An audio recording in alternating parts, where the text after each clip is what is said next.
Hello and welcome back to Fantasy Knuts UK late night fantasy football show here on YouTube. Got to welcome the main man from the Fantasy Knuts group, Gibbo. What is going on, mate? It's great to finally have you on. I know, sorry it's taken so long. Been busy. That's it, mate. That's it. Life gets in the way. It does, yeah. But you are here finally, and I described it as a Christmas miracle the other day because it is the 1st of December today. Yeah, and I've nearly got the white beard in. So yeah, growing out the Santa beard, that is it. That's it. Have to do the day job and then, the part-time job once a year. Hate the bloody night shift though, yeah. Oh yeah, it's a long day. Last week I was joined by Sam, also from our Fantasy Knuts sort of group chat. We discussed what we thought from week 11 and going forward with players' usage, their performance, etc. But there is only 2 weeks left of the fantasy regular season. So we're going to chat a little bit about everything really and try and get you prepared for those playoffs and all that good stuff. But firstly, we support 2 teams, Gibbo, that are very much playoff bound from different sort of angles. Now, obviously, I'm a Vikings fan. If you couldn't tell, if you haven't listened, if you haven't heard, that is all I talk about pretty much. But for me, the main thing in Minnesota this year has been the change in personnel off the field, which has helped so much, if not more than the additions of like Zadarius Smith, obviously Jordan Hicks, Hawkinson recently. You got Ed Donatel, like the defensive coordinator. He's got them playing some good stuff. We're at the bare bones at the minute, obviously with Dantzler out and things like that. But he's got them rolling, and even like Shelley, the young cornerback that's come in there, he's doing all right last week. We can clinch the division this weekend, which is absolutely crazy. It's only week 13. We last won the division, the NFC North, in 2017. Obviously, that's when you had the Minneapolis Miracle in the playoffs there, with Stephon Diggs. Favorite. Yeah, I had to mention it just in case he I mean, he will literally click off the show and stop watching now if he did start. But in case he's watching, I had to bring it up for Charlie because he loved that. But I don't think it's as much to do with as us being lights out and, one of the best teams in the NFL. It's just the NFC North is just woeful. Green Bay finally, 2 years later on, but Aaron Rodgers is in the shit there. You got Chicago. They got Justin Fields and not much else. Gave up half their defense, I think, before this season. And then Detroit, who were battling, and fair play to them. But we're the best of a bad bunch, pretty much. But talk to us about your Commanders, newly named Commanders this year. Yeah, new name, new attitude by the looks of it. And it seems it's caught on to the rest of the NFC East because at the minute it's the best division of football. All 4 teams legitimate playoff contention. In fact, as the conference standings stand at this moment in time, all 4 of them are playoff bound because they're all in the top 7. Been good. Obviously, the stud we got last year, Chase Young, had the injury, been missing. So, or 2 years ago, not last year, sorry. He got injured through last year, but our defense last year took too long to start. And it left us with a big hole to try and claw back, which we didn't. This year, they've started. And as you guys found out a few weeks ago, they're legit. Yeah. That D-line is crazy. It's got frightful as the season's gone on, that D-line, especially against Minnesota. It was obviously the first time I noticed because it's the first Washington game I watched this season. But they're very good. Even without Chase Young, they're very good. And I think it just took them that time to adapt there. But talk to us about the quarterback situation because obviously you brought in Carson Wentz. Yeah, so obviously he had the time at Philly, took them to the brink of the playoffs, got the injury. Nick Foles took over, got all the glory. But Wentz, up until that point, had played well. Then, because Nick Foles took them to that glory, then they got Jalen Hurts in. The binned off went to Indy. Didn't start too bad, I don't think, in Indy, and then just went off a cliff. I thought the whole Frank Reich thing would have been good for him because obviously he was the OC at Philly at the time. I thought that connection would have been good. Didn't work out that way. Indy binned him. We got him. And started well. Week 1, we won. Then lost 4. Then won the game that he ended up picking the injury up in. And since then, it's been Heineke time. Taylor's come in. He's had to make plays. He hasn't just come in to game manage. He's had to actually do it. And he's 5-1. You can't ask much more from that. I mean, like, from a backup quarterback, I know he played most of last year. But, like, the team sort of rally for him, don't they? There's an extra 10% there from everyone else when Taylor Heineke's under center. And it's like, I know he won't ask you to, or he won't put up for the pass receivers. He's not going to throw a ball for you to catch that he wouldn't try and get himself if he was in that situation. And they know that. Yeah, everyone there in Washington loves him, and rightly so. Like, he comes in and he has done bits, and even from a fantasy football perspective, not himself, but like people like Terry McLaurin, since he's had Heineke instead of Wentz, his game's gone through the roof. He can get by on volume alone. Yeah, Antonio's game's picked up as well. Gibson, he's back in the fold, yeah. I mean, for me, it would be really interesting to see Wentz with Logan Thomas, because in Philly, with that big, that sort of like 6'4" plus guy, tight end, big bodied, that will get you them like Zach Ertz when he had him in Philly. Yeah. Thomas could be brilliant with Wentz, but at the minute, it's Heineke's team, isn't it? It is, yeah. And to be honest, you can't really dispute it, even when Wentz comes back. You can't dispute the fact if Ron sticks with Heineke. I mean, he's had 6 games, he's won 5. Yeah, exactly. He's the guy that's taking you. Yeah, he's took over a 2-4 team and took us to 7-5. And at the minute, as I said, we're playoff bound.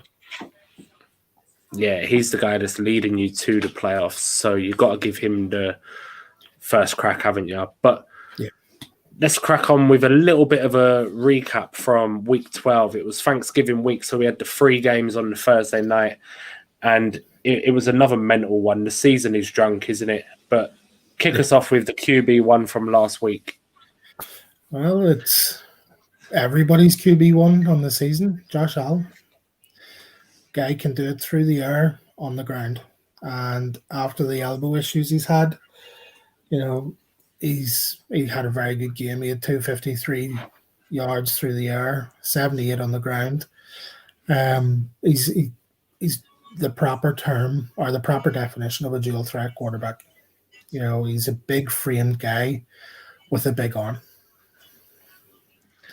Yeah, absolutely. I mean, he scored just under 31 points this past week, and it was about time, wasn't it? I mean, back-to-back wins in Detroit. It might have been a bit of a detriment maybe to Detroit, the fact that Buffalo's game was moved there the week before, but I don't think so. Even at that, I still would have expected the Bills to roll into Detroit, even if they hadn't played at Buffalo the week before. I would have expected them to roll into Detroit and win that. Was reading on it, actually. They played, obviously, the game in Detroit the week before. Then they went back to Buffalo for a couple of days and then went back to Detroit. You think they would have just stayed? Yeah. It would have made more sense. Just stay, acclimatize. I mean, I know I mentioned that about 2 games in a row in Detroit and things like that, but let's have it right. Like, Josh Allen, he could throw 250 and probably rush for another 50 on a fucking ice rink, bro. Like, yes, he is that good. In cleats and not in ice skates, yes.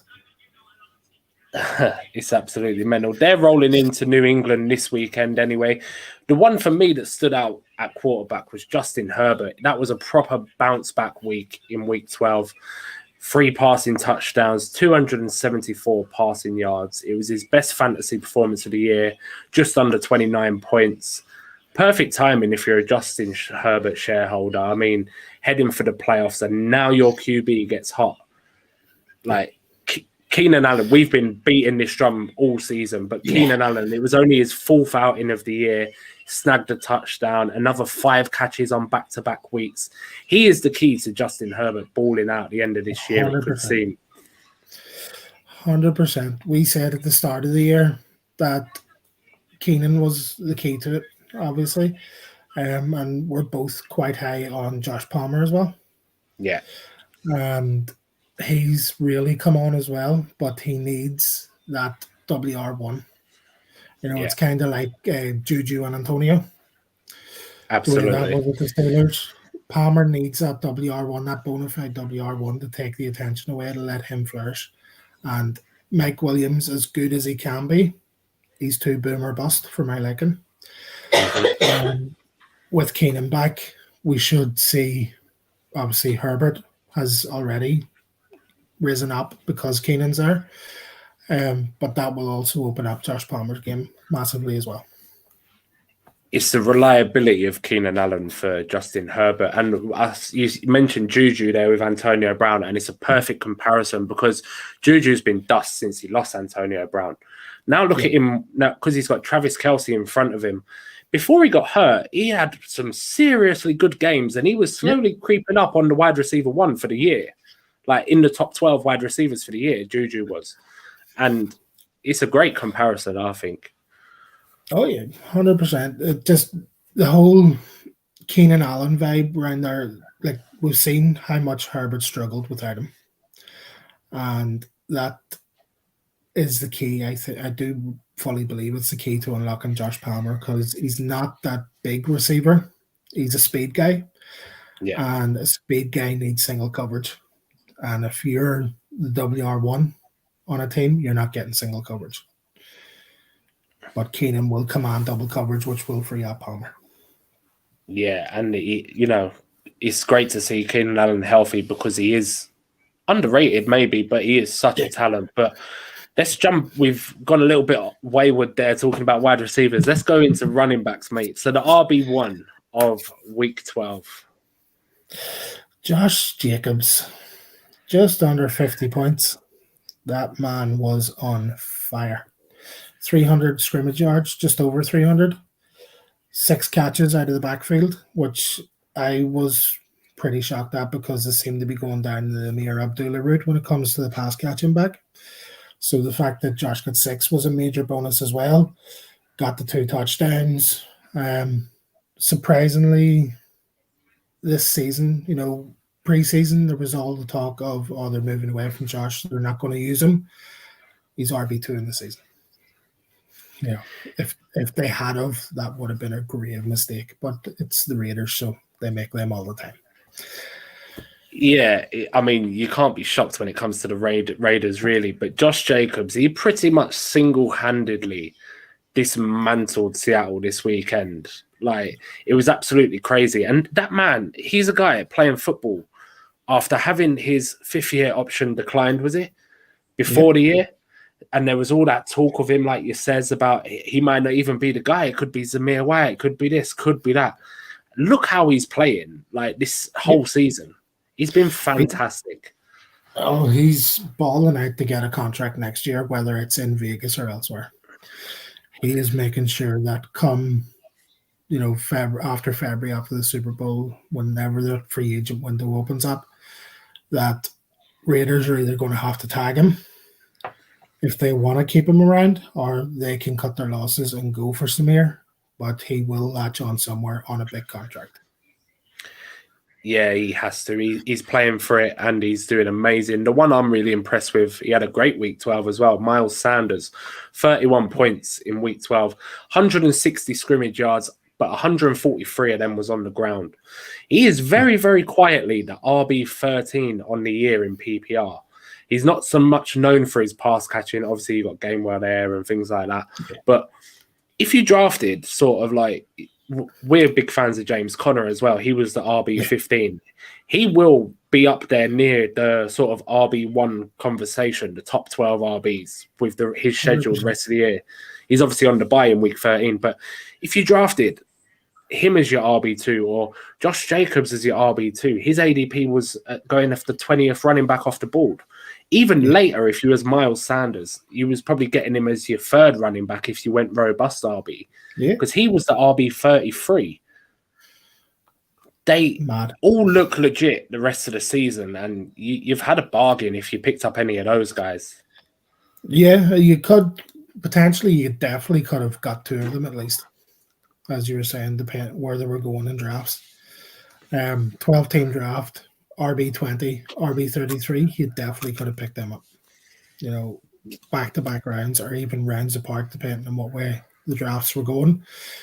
But yeah, Miles Sanders with the way Justin Hurts is unlocking things, Miles Sanders has really stepped up and has been very impressive. And we was actually in a league, weren't we? Because we share a couple of teams, and we was at a point in a draft. I think you only start one, but there's a few flex positions, isn't there? An IDP league, and I says, like, let's just get Miles Sanders now. Like, let's not regret it. We had Jonathan Taylor and some other people, and I says, let's just get Miles Sanders. I says, we can get Gainwell later if you really want to, like, but he is going to lead this team. I think he's been in our team every week, maybe except for when they was on the bye. Week 7. That is the only time we have taken him out of it. No, I definitely I remember the conversation because I was a big Gainwell advocate this offseason. I thought that he was going to step up and take over that passing role, and it just hasn't gone that way because Miles Sanders has been so on fire, and when they're passing, they're not using the running backs as much. Yeah. That was it was insane. We rarely disagree with some things, but that was one. And you let me have my way, and it's paid dividends, hasn't it? So one of our only good players on offense, actually. But we got Keenan Allen back now as well. That's it. I tip my cap to you on that pick. I definitely do. But we says Keenan Allen. Let's roll into wide receivers, man. Well, it's your boy, JJ, Mr. Gritty. You know, it's the guy's unstoppable. The 7th 100-yard game, 100-yard plus game he's had this season. Doesn't matter if you're doubling coverage and triple coverage in him, he is getting that ball when Kirk throws it his way. You know, he is a monster. And the numbers he's put up, this is what, his 3rd season? Yeah. So in 3 years, the numbers he's put up is phenomenal. You know, there's been all the talk about Jamar Chase because of that connection with Burrows, and everybody was sort of calling you a homer because you're pushing the JJ thing, but the numbers speak for themselves. You can't deny it. I mean, he broke that record the other week. He broke Randy Moss's record for the most receiving yards through the first 3 seasons, and he's still got how many weeks left. But he could break another one this weekend. So he's tied with Randy Moss and someone else on 19 100-yard receiving games in the first 3 seasons. So he's going to break that this season at some point. That was his 7th 100-yard game last week. Yeah, with 6 games left to go, he's definitely, or 5 games left to go, he's definitely breaking that. I can't see him not having at least one more in those 5 games. Yeah, it's without a shadow of a doubt. I mean, he's had 7 this year. He's had more 100-yard games than not 100-yard games. It's absolutely ridiculous. Yeah, through 12 weeks. That is crazy.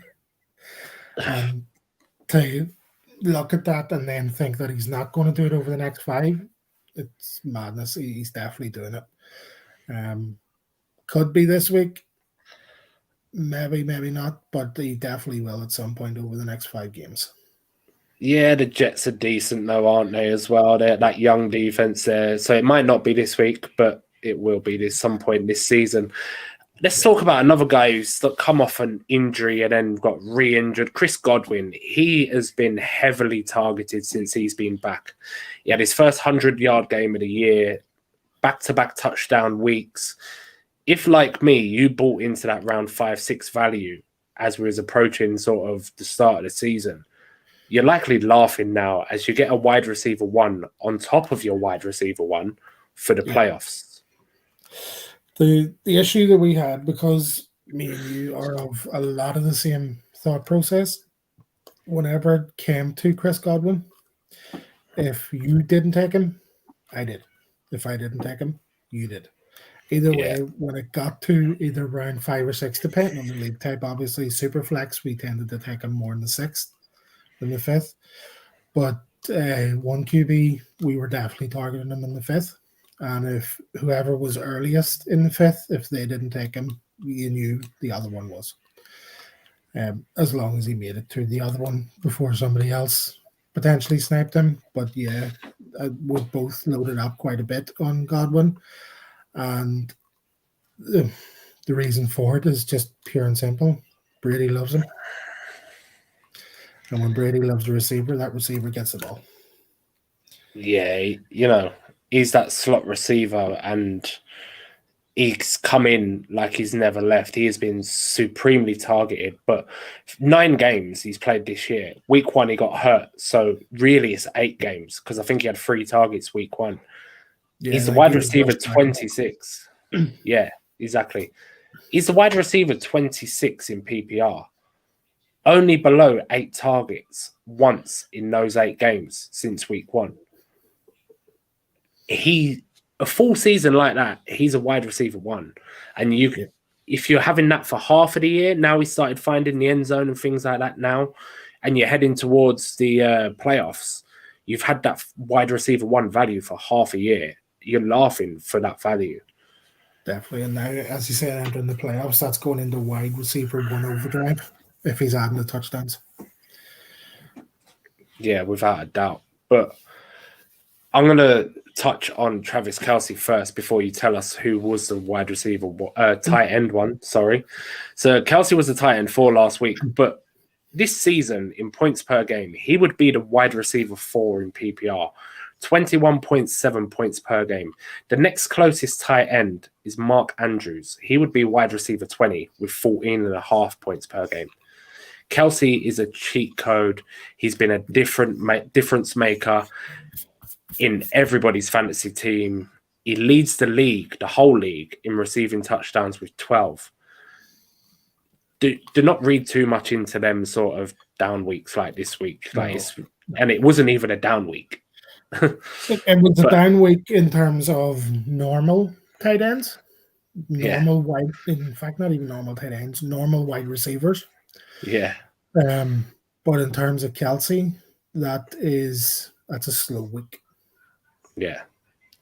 I think he's only one of 6 people or one of 7 players that have had 100 plus targets or something like that this year so far. It's not fair to talk about him as a tight end, really, but no. And people can look at it and say, "Oh, it's because Tyreek left and all that," but he was putting these numbers up when Tyreek was there. It's not like it's come out of the blue. Travis Kelce's been a cheat code for 4 or 5 years now. He obviously wasn't as good with Alex Smith compared to Mahomes because Mahomes has a better arm. But since Mahomes took over that team, Travis Kelce's just jumped on the rocket and away he went. He's the touchdown he scored at the weekend. Nobody was stopping that. No. It was 30 odd yards out. Travis Kelce was running like a wide receiver. Yeah. He's 6'5". Yeah.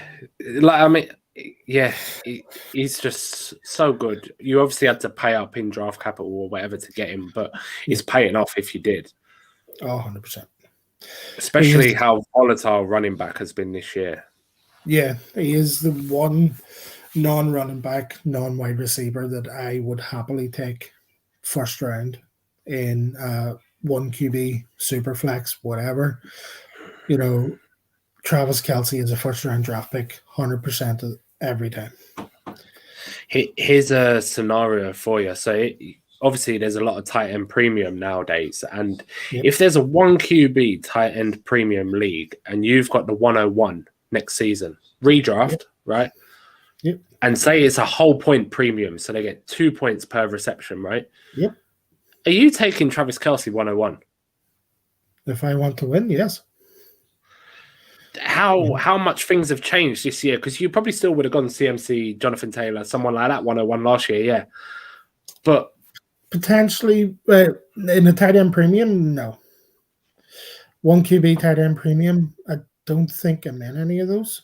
I know I'm in tight end premium super flexes. Yeah. I don't think I'm in a 1 QB one. But definitely Travis Kelce is a top 3 or 4 pick at the latest. Even in Superflex, be it redraft, if it's a 2 point, so a tight end gets 2 points per reception, Travis Kelce has to be the first non-QB off the board next year. Yeah. But it would be Josh Allen, Patrick Mahomes, Travis Kelce would be my top 3. Depending how Justin Herbert ends this year, I think, because he was creeping up on them top 2 anyway. He was, but I'd still hedge my bets on Kelce over Herbert in that. And it's nothing against Herbert. It's just if Keenan goes down, Herbert goes down. It's a Brandon Staley issue, isn't it? Yeah. Tell us who was tight end 1 last week and let's crack on. It is a guy, again, we are both high on, and we both drafted a lot, and we both suffered because Dak was out, but it is our guy, Dalton Schultz. Dak has come back. Dalton is reborn. He, yardage-wise, wasn't great. 31 yards. Targeted 4 times, caught all 4, and 2 of those were touchdowns. And that's what Dalton Schultz will give to Dak. He is Dak's blanket. Safety blanket all day, every day. Absolutely. I mean, the big thing about drafting a tight end, if you've got one that can win in man coverage, he's going to get red zone targets, yeah? Yeah. Naturally, they become end zone targets and touchdowns. Like Dawson Knox was amazing at it last season. Hunter Henry as well. Yep. Hunter Henry's had a bit of a resurgence this year. You know, it's up and down the way his weeks are going. But I have him in a couple of best balls, BFFL being one of them. And more weeks than that, he ends up being my tight end. But that's mainly down to he's putting the numbers up more weeks than that. But at the same time, Logan Thomas was out quite a bit. And my other option, Tommy Tremble, plays for the Panthers.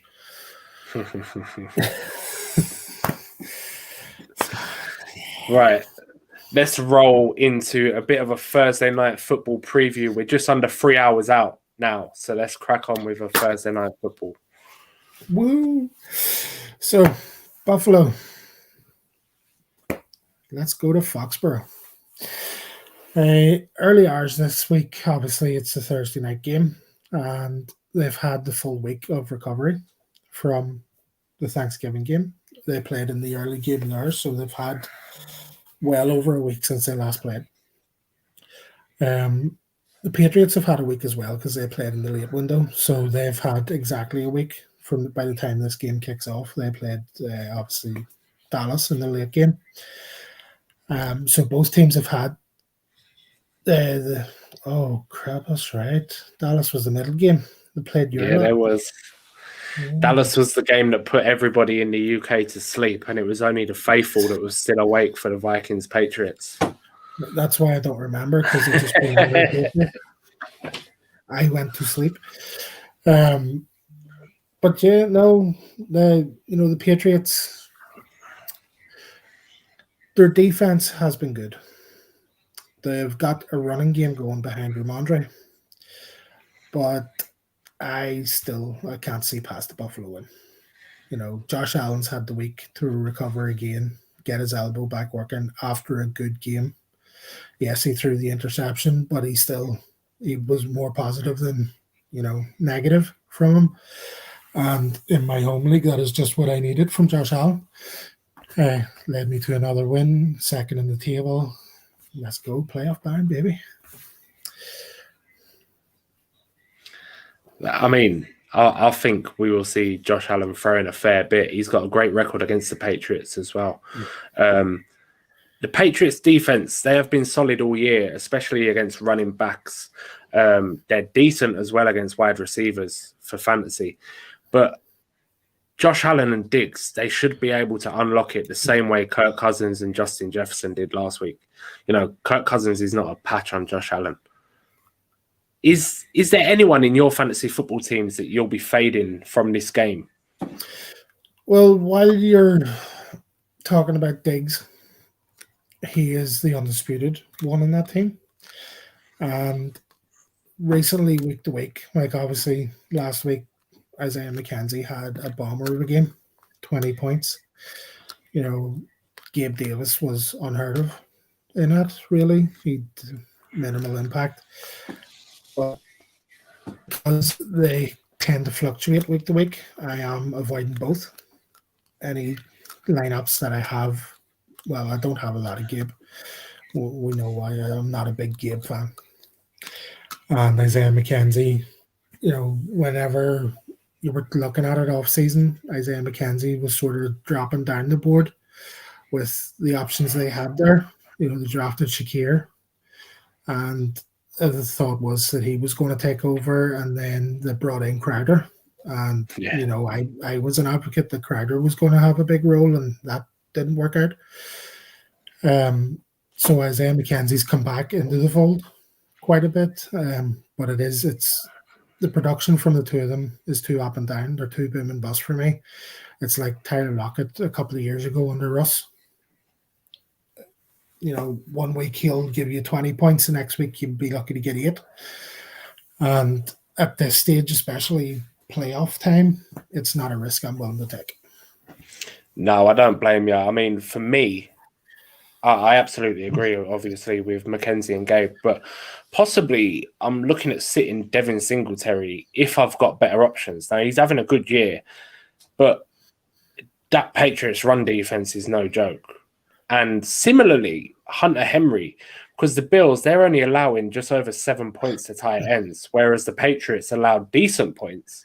So another guy from last year, we mentioned him earlier, Dawson Knox, he could be a good play tonight, with some touchdown upside there, definitely. Especially if McKenzie and Gabe are sort of phased out of the game. Do you know what I mean? Yeah, 100%. So what do you think for Mac Jones this week? He's coming off the back of a fantastic game against Minnesota for fantasy football. I think it's back to the Mac we know. Not so much love, but the Mac, Mr. Inconsistent. Mac he's still an enigma I'm trying to solve at the minute. I wasn't high on him, as you know, him or Zach Wilson. And one of them's been benched, and it seems one of them's been cloned. But the thing that Mac has going for him this week is a guy that's been a big impact on that Bills defense. Von Miller is out. Vaughn's come over, obviously won the Super Bowl with the Rams last year, didn't re-sign, went to Buffalo, and for all intent and purposes, start of the year, well, yeah, money, but at the same time, all intent and purposes, they were deemed the top team in the AFC.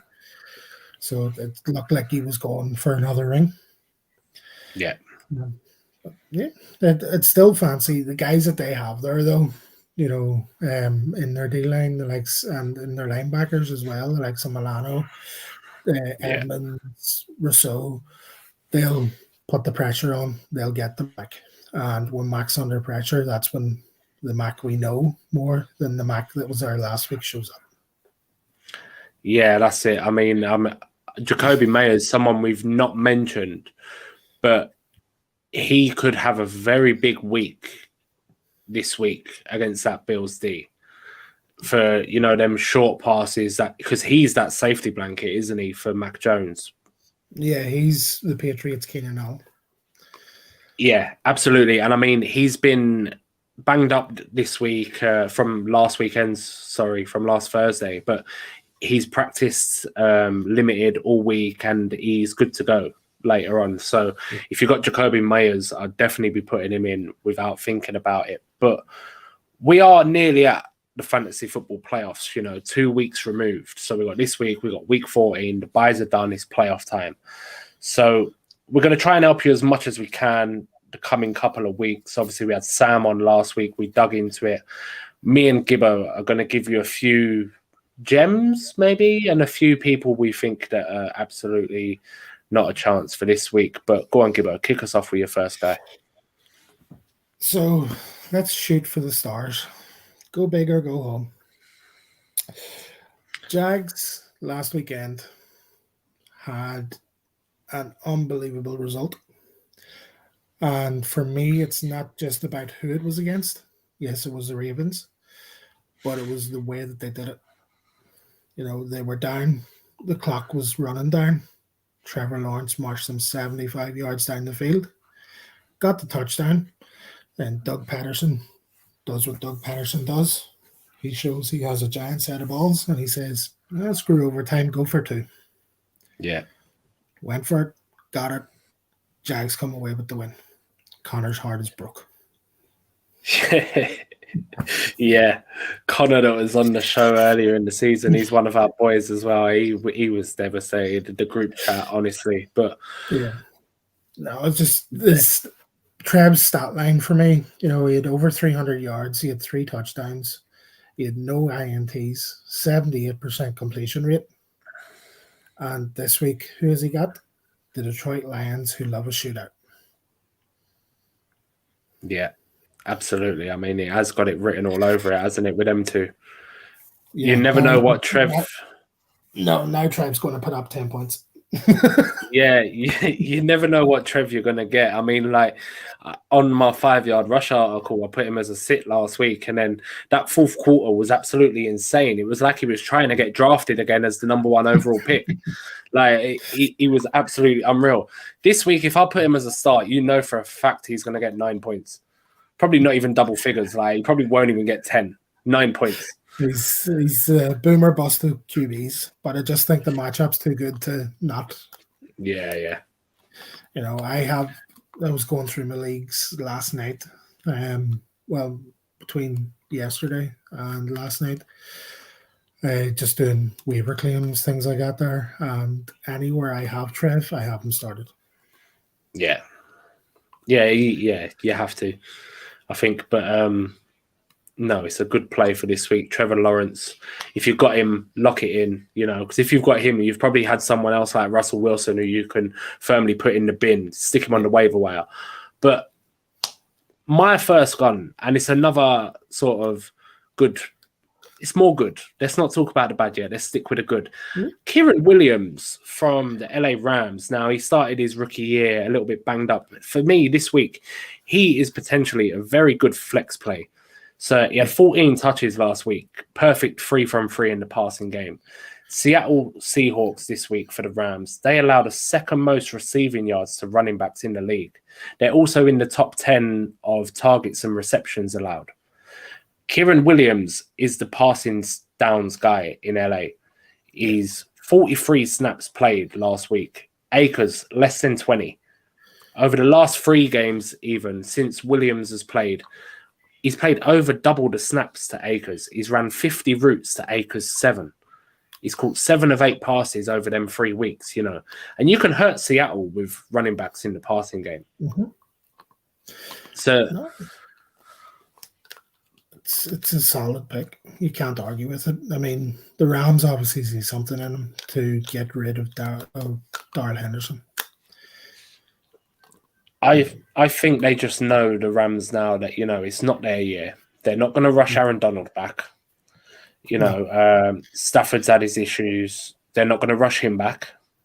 Nope. He's likely to be out again this week. I think they've kind of said to Cam, if you want to go, because he had obviously had that drama as well, if you want to leave, show people why they should come and get you. Get us a draft pick back. Yeah. Because they got Kieran Williams anyway. Let's look at pass catchers that have played against Seattle, right? Javonte Williams, before he got hurt, 11 targets, 11 receptions. Eckler, 12 and 12. That he had 15 targets last week. I can't even believe that. He's a wide receiver and a running back. Kamara, 6 of 6. So the volume not quite the same. But if Kieran Williams gets 6 targets and he catches 6 balls, that's 6 points before yards. Yeah. Josh Jacobs, he was 6 of 7 last week, and he obviously had that monster week. Seattle are allowing the second most fantasy points per game to running backs. So I think Kieran Williams is a solid flex play. 100% flex. I don't think I have too much of him, No. Which is the reason being, obviously, that rolled with Cam and then Darrell was staying, and nobody predicted that come week 12, Cam would have thrown his toys out of the pram and Darrell would be cut, gone, and now he's a Jaguar. So I didn't pick up a lot of Williams and regretting it at this point because he's a potential, I wouldn't so much say playoff winner, but definitely a major contributor to you getting far in the playoffs because he will be a decent flex play most weeks. Yeah, absolutely. Not just this week, but this week is a very peachy matchup. But from this point on, I think you can. He's kind of got like that Tyler Algier when Cordarrelle was down. He's got that kind of feel to him. Yeah. For points wise, I mean, not as a player because they're completely different. Obviously, Algier is a bulldozer, but yeah, I like it this week. One little hint, and it might sound really silly, but go and check your taxi squads in dynasty leagues because he could be stashed away somewhere that you don't even know. Yeah. As I was going through my leagues, I found Pacheco on a few of my taxi squads, so I had to elevate him. Well, last week I was clambering in one league for a running back, and I claimed for not claimed, sorry, because it was free agency. Got Marlon Mack, and I thought, wow, this is woeful as my RB2. Scrolled down to my taxi squad, and I had Damian Pierce and Tyler Algier sitting in there. I mean, I know they were both woeful, but I was like, what the hell am I doing? They were woeful last week, but Pierce has had good weeks that you have left on your taxi squad. Yeah, I mean, luckily I'm looking on for the 101 in that one because I do need it. But hopefully you don't blow it and put that on your taxi squad for next year. Go on, carry on. Who's next? So stick with the running backs, and I am not so much avoiding them, but not expecting a big week out of Saquon. Reason being, obviously, Giants pass catchers don't exist. Well, big name anyway. Darius Slayton is their lead guy. Yes, they potentially might have Bellinger back, but if he's still carrying a bit of a knock, are you going to risk him for him? Kenny Golladay caught a pass though, didn't he? Oh, that's one on the season. He caught a pass. Oh no, that's it. Danny Dimes has got a target now. Giants are legit. No. Kenny Golladay could catch any pass he wants. He's no longer fantasy relevant. He's more jazz relevant like Kenny G. And fantasy relevant. But no, I think the whole, as we were talking and or alluded to earlier, our D-line, I think they will stuff the box, and Saquon will have to work very hard to get yardage. His ground game, I don't see him topping 60. I did have a look back at, obviously through previous games, there hasn't been a running back or even a rusher that has gone over 60 yards in the last 3 or 4 weeks against us. And in that span, we've had yourselves, Phillies in there too. And we were talking about Miles Sanders. We know how much Jalen Hurts loved to rush. The two of them went over 100 yards each rushing last week. Jalen over 150, yeah. Jalen had more rushing yards than passing yards. But no single runner has gone over 60 against us in a long time. And if we stop the ground game, force Danny Dimes to throw, Yes, Saquon will catch passes out of the backfield. So in PPR leagues, he might hit, 15 for you with his rushing. He might get a touchdown. So, but I'm not expecting him to put in, the big number of a 20 plus game. Yeah, I'm so 10 to 15 range, I reckon, Saquon, which in his predictions in most leagues is a down game for him. yeah, so what you're saying is you're not fully sitting Saquon, but you're being a bit more sort of cautious with him this week. Yeah. If you've got a better wide receiver and you've got two other running backs you prefer, you're going to start the wide receiver in the flex over Saquon. Sort of like I'm going to your play Christian Kirk sort of level. Yeah, you're playing the matchup this week. Absolutely. He's a stud. They say don't sit your studs, but this point of the season, there's no room for error. No. Especially unless you have a playoff spot locked up or pretty much nailed on and your points, a couple of 100 points ahead at the top of the table, then yes, by all means you can play him. But if you're in the hunt where every point counts, there are guys that are going to score him this week. Or if you're lower down the table and you just want to piss everyone off, stick him in and hopes he goes for 200. That's it. Yeah. Because it's always a laugh to give some stick even when you're in no position to. But I'm going to go with one, and I'm sticking my neck out on the line again. Devonta Smith, come on. Right.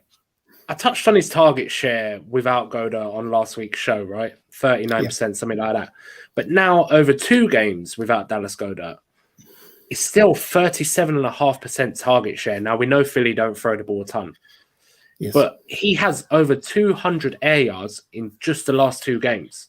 So that turns his 11.4 points per game into around 20 points per game if he's on the end of them. Yeah. Now, everybody knows, so it should come as no shock to the Philly offensive coordinators or anything like that.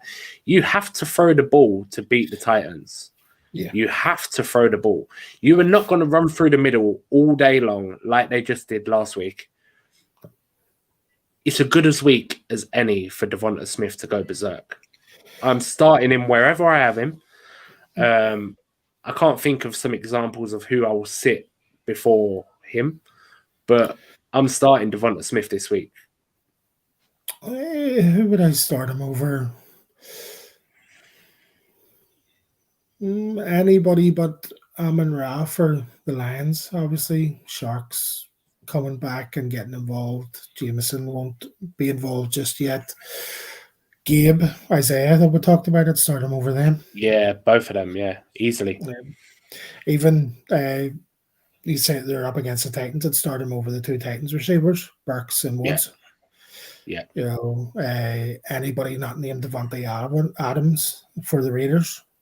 Yeah. Who's a pass catcher, he'd start over all them for me.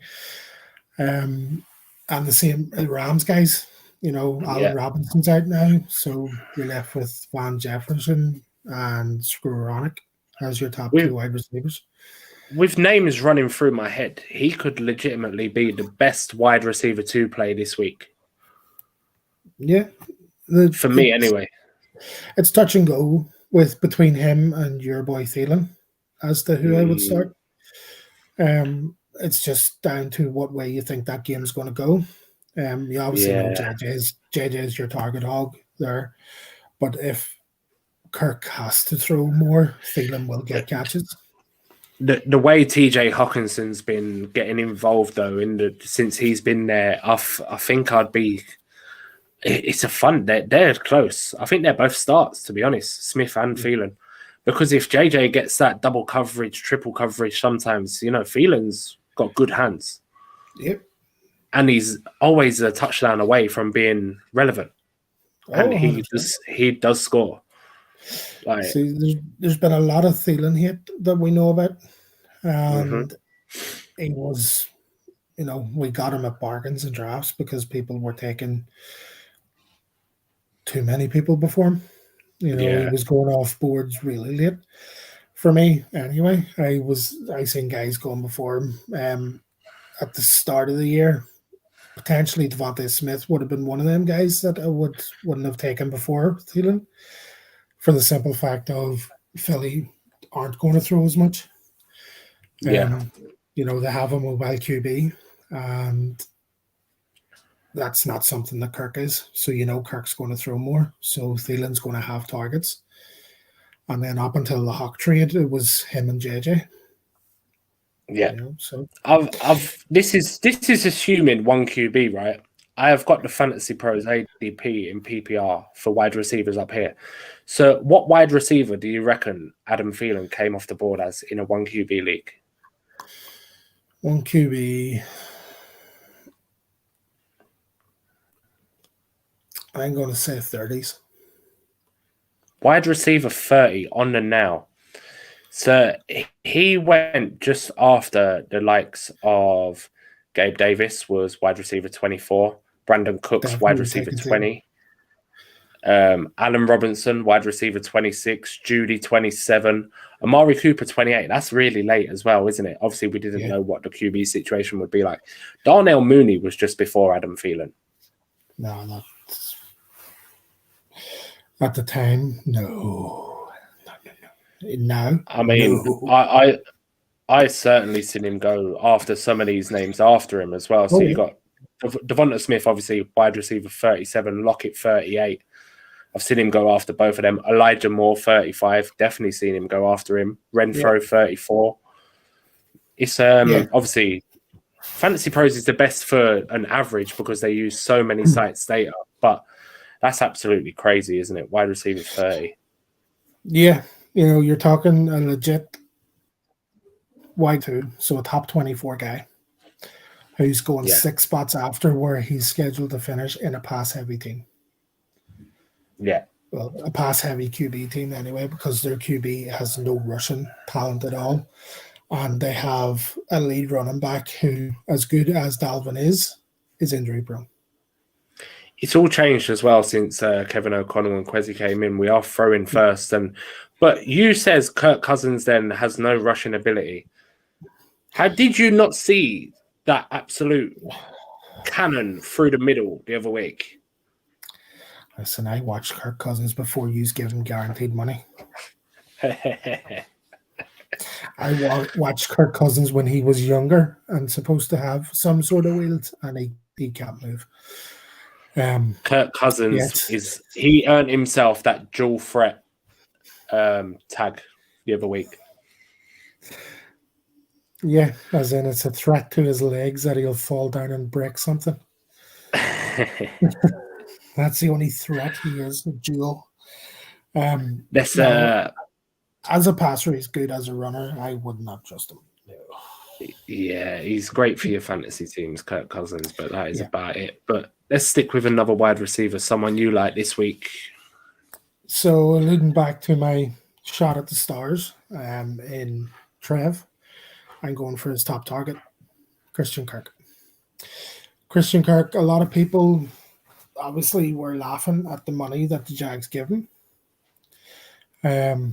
I think, obviously, he had a good season last year with Arizona.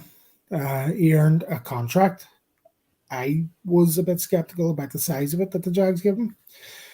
But the relationship he's building with Trev, he's proven to be worth it. And Trev will utilize him more this week because I am expecting a shootout. If the Jags can get going like they did, and we know what Detroit can do, Detroit will stop very little defensively, but they will keep pace with you on attack. They've been in some real high-scoring games this year, and I think this could be one. And I do think with the doubts around Etienne, obviously he went off with the injury, and then to everybody's dismay, Doug Peterson came out and said, he was ready to go back in. We just didn't risk him. Thanks for the 0.3 points, Doug. Really appreciate the 3 yards. But, I think depending on how serious he was with that and how truthful that is, they might spur Eddie in a bit, rotate him a bit more. And he's a good pass catching back, but I just think Kirk will have those, especially if Okuda's out again. for the Lions because he was out last week. But I do think Kirk's going to have a big week because Trev has to throw to somebody. Yeah, and also when Okuda, he probably would have more likely been covering Zay Jones anyway.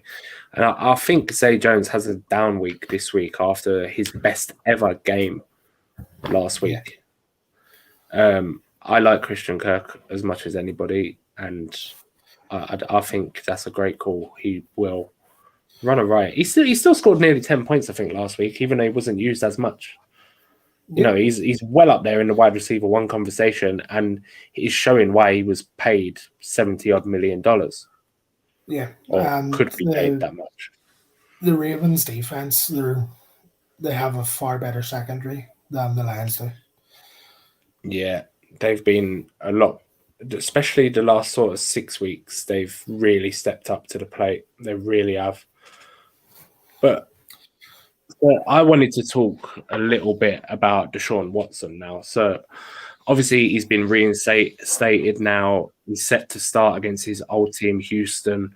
We all know he had a lot of off-field issues in Houston. Now, I'm not saying he should or shouldn't even be on a football field, nothing like that. I do not want to get into that. This is specifically from a fantasy football perspective. It would be the same as if Jacoby Brissett was getting the start this week. The last 5 weeks, Houston have allowed the least fantasy points per game to quarterbacks. For me, it's hard to start Deshaun Watson until I see that it's the Deshaun Watson we remember from before he was suspended. Yeah. I'm in the same boat. I have a few shares of him. I think I'm starting them in one, and that's only because it's a super flex. And I have Zach Wilson and Sam Darnold. Zach's been benched. Darnold's on bye. I have to start somebody. Yeah, absolutely. I mean, Nick Chubb as well. He is a man on a mission. And if we look at the last 5 games only, even though Houston allowed the most points per game to running backs across the whole year, Derrick Henry over 200 yards on the ground. Barkley over 150 on the ground. Your boys over 150 scrimmage yards. Miles Sanders nearly 100. If you add Gainwell's 22 and his 19 receiving yards, that's over 130. They've allowed 6 rushing touchdowns in the last 5 games. I could play quarterback for the Browns this week. Yes. And win. Because I do not need to throw the ball. No, I mean, it's going to be an interesting game, I think. I really do. Yeah, Houston are going to come out fighting, aren't they? But Hunt's usage is down the toilet, isn't it? It really is the Nick Chubb show this year. Yeah, which is disappointing because I know the two of us targeted Hunt late a lot because we were surprised he was still there, entering double-figure rounds. At times, especially in Superflex leagues. Yeah. And it's come back to bite us in the ass, really. It's been Nick Chubb's show, and I don't even know if you can blame Jacoby Brissett on it because he's throwing the ball. Yeah. It's just he hasn't needed to throw it to Hunt. And Jacoby's had a good year when he's been in the field. Amari Cooper stepped up massively as our WR1. And DPJ has come along leaps and bounds. Yeah, he's come along nicely. But let's crack on anyway with your next guy. So, down week incoming, I think, for T. Higgins. Jamar Chase has been back in practice and saying he is fully healthy, good to go. And we know that Burrow loves Jamar. That's the whole reason Bengals went and got him. They needed O-line help. Everybody was expecting Penei Sewell. And then, obviously, the connection, Jamar Chase, LSU, Burrows. Well, Penei Sewell's out the window. Let's go get Jamar. I had a look through obviously, this is Jamar's second year. And through all the games they've played together, Jamar and he, Burrow has only supported them having one game where they were both over 100 yards. That's in 2 seasons. And with Jamar coming back, he's going to be the target hog again. Yeah, I mean, I see it, but Higgins does have some upside there, obviously, but he's going to be more touchdown dependent, isn't it, with Jamar Chase being back? I'm going to stick with the Bengals for a sec because Hayden Hurst, he is having a little bit of a season. It seems like he's loving playing football again. And Connor's going to love this, that seem to be on the train a little bit. But he's a tight end 8 in PPR on the year, just under a 15% target share on the team. He's coming off a boom week as well. You know, he had 9 targets, the joint most with T. Higgins this week. What's interesting, though, for me is his target share didn't rocket with Jamar Chase being out. It's been very steady with busier weeks mixed in, like last week, the 9 targets. So if you've got Hayden Hurst starting, Kansas City are allowing 8 points per game, very middle of the road to tight ends. He could get more than that, but I think it's quite a safe floor either way. And it's another reason why I'm feeding T. Higgins a bit this week, because, as you said, Jamar's targets didn't go to Hurst.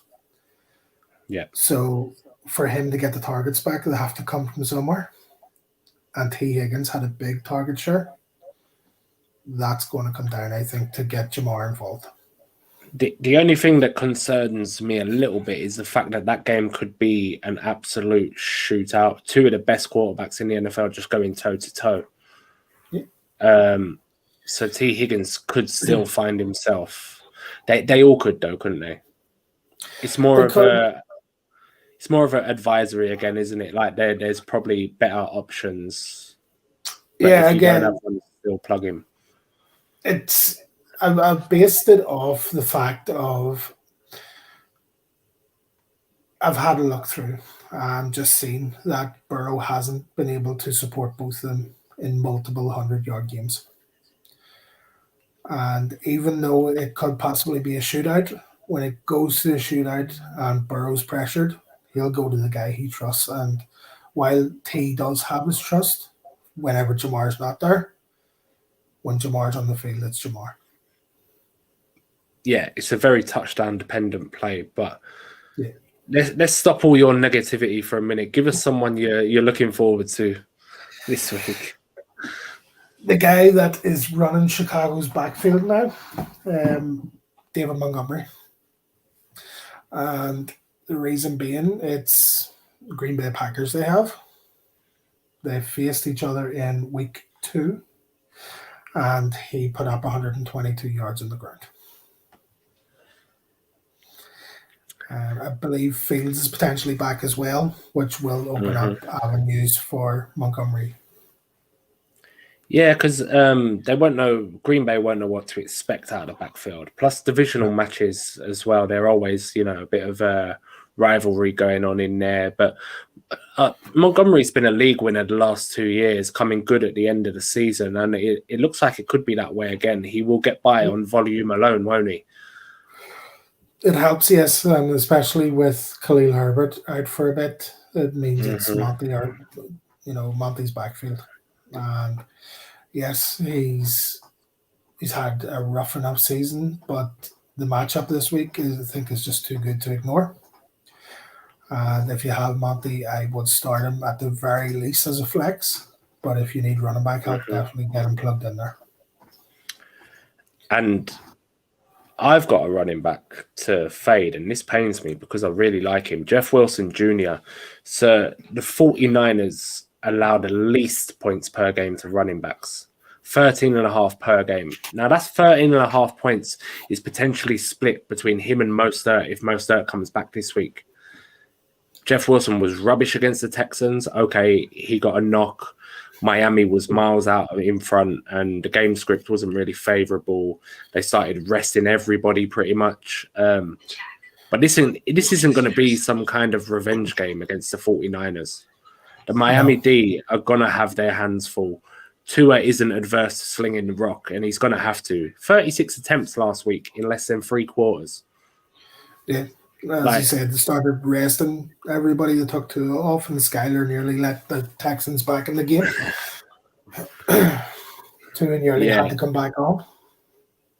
Yeah, it was absolutely mental. But coming off that knock against a really hard run D, I mean, I think Tua will pass well over 40 times this week, potentially 100-yard games for both Tyreek and Waddle. I just don't see a ceiling for Jeff Wilson this week. That's my issue. Yeah, and I tend to agree with you because if one team's going to know how to stop him, it's going to be the team that let him go. Mm-hmm. And add into that, his head coach is an ex-coordinator for the team they're facing. So they'll know a lot of his tricks.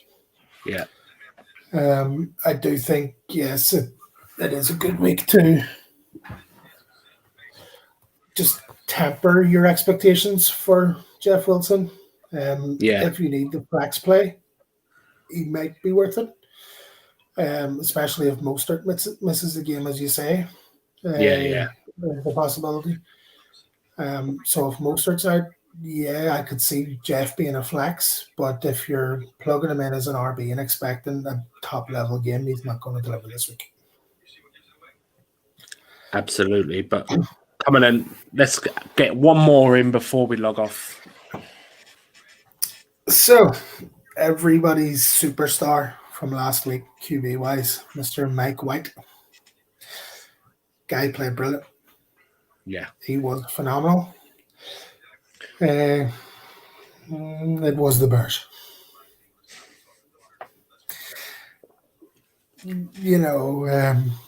You were saying about the Browns could put you in a QB this week.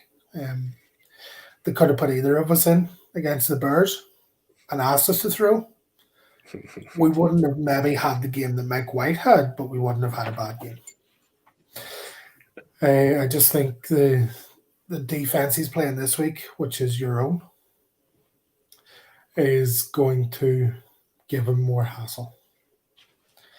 And the Jets have said he's the guy. It's his spot. Yeah. They all like him. And that's good.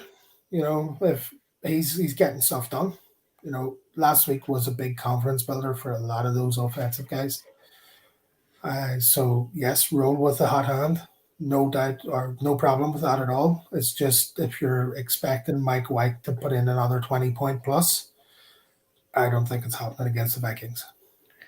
It's another case of limiting your expectations from him, I think. In a one QB league, he don't start anyway, does he? Even after that week. But even with Kyler out, no. Yeah, it's like you say, it's that Vikings defense. They bring a different sort of look this year and a different feel to it. But I like Mike White. He's quite brash, sort of, and he has all the cockiness in the world. I think it's fantastic. It's humorous, isn't it? Anyway, but I was watching a clip from a show with I don't know if you know Cooper Fiasco, I think he is on Twitter, and the Front Yard Fantasy guys. It's on the Better Network, and one of them had some sort of scoop about it's Mike White's job until he shows us otherwise. Like this was from inside the Jets, apparently. They all love him, as you said, on the green side of New York. But yeah, Zadarius Smith, 15 sacks. That would be lovely this week, to be honest. I think we have Zadarius in one of them IDP leagues. So yeah, I'm on board with that. Yeah. Hurt him. No, don't hurt him. Don't hurt him. Just rough him up a little bit. Go back to Zach. No, don't hurt him. Just stop him throwing the ball. Yeah, just rough him up. Rough him up a little bit. But that is a wrap for this week. We've gone well over the hour. It doesn't matter. I've had a lot of fun. But tell everybody where they can find you, Gibbo, anyway.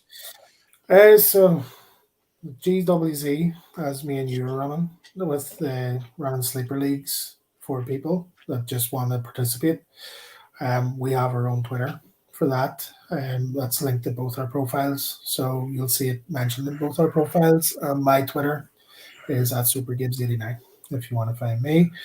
There's not a whole lot that goes on my Twitter. I mainly retweet rather than put out my own because I'm lazy.